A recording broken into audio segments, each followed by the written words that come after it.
যুক্তরাষ্ট্রের প্রেসিডেন্ট হিসেবে গত সোমবার শপথ নেন ডোনাল্ড ট্রাম্প। সেদিনে ট্রাম্প শতাধিক নির্বাহী আদেশে সই করে এক প্রকার ঝড় তুলে ফেলেছেন। বার্তা সংস্থা রয়টার্সের প্রতিবেদনে বলা হয়েছে যে ট্রাম্পের স্বাক্ষরিত একটি নির্বাহী আদেশের উপর ভিত্তি করে মুসলিম প্রধান বা আরব দেশগুলোর ভ্রমণকারীদের উপর নিষেধাজ্ঞা পুনর্বহালের আশঙ্কা করা হচ্ছে।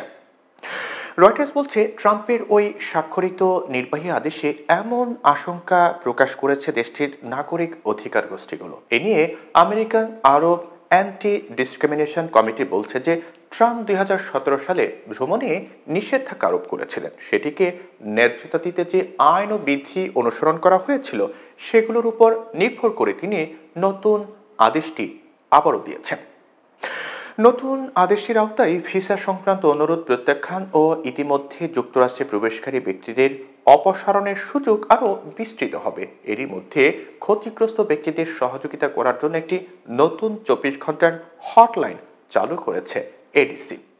অন্যদিকে the national Iranian American council জানিয়েছে যে ট্রাম্প যুক্তরাষ্ট্রকে বিদেশি সন্ত্রাসী ও অন্য জাতীয় নিরাপত্তা ও জননিরাপত্তা হুমকি থেকে সুরক্ষিত রাখা সংক্রান্ত নির্বাহী আদেশ দিয়েছেন। এটি যুক্তরাষ্ট্রের পরিবারগুলোকে প্রিয়জন থেকে বিচ্ছিন্ন করবে।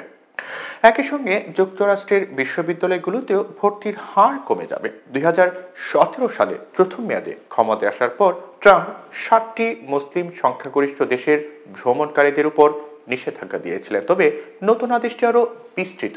নতুন আদেশে বলা হয়েছে, যেসব মানুষ যুক্তরাষ্ট্রের নাগরিক, সংস্কৃতি, সরকার, প্রতিষ্ঠান বা প্রতিষ্ঠাকালীন নীতির প্রতি শত্রুতাপূর্ণ মনোভাব পোষণ করবে তাদের ভিসা বা যুক্তরাষ্ট্রে প্রবেশে বাধা দেওয়া হবে।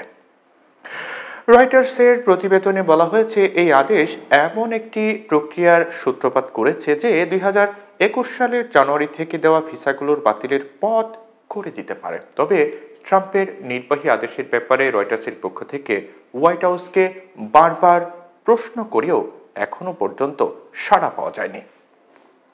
ট্রাম্প বারবারই বলে আসছিলেন যে নির্দিষ্ট দেশ ও মতাদর্শের মানুষের উপর তিনি ভ্রমণে নিষেধাজ্ঞা বাস্তবায়ন করবেন। গত বছর নির্বাচনী প্রচারণার সময় ট্রাম্প বলেছেন যে ফিলিস্তিনের Gaza, Libya, Somalia, Syria, Yemen সহ যুক্তরাষ্ট্রের নিরাপত্তার জন্য হুমকি বলে বিবেচিত দেশের মানুষের উপর ভ্রমণে নিষেধাজ্ঞা জারি করা হবে। এছাড়া সাম্যবাদী, মার্ক্সবাদী এবং সমাজতান্ত্রিকরা যেন যুক্তরাষ্ট্রে কোনোভাবেই ঢুকতে না পারে তা নিশ্চিত করতে উদ্যোগ নেওয়ার কথা বলেছেন মার্কিন প্রেসিডেন্ট ডোনাল্ড ট্রাম্প।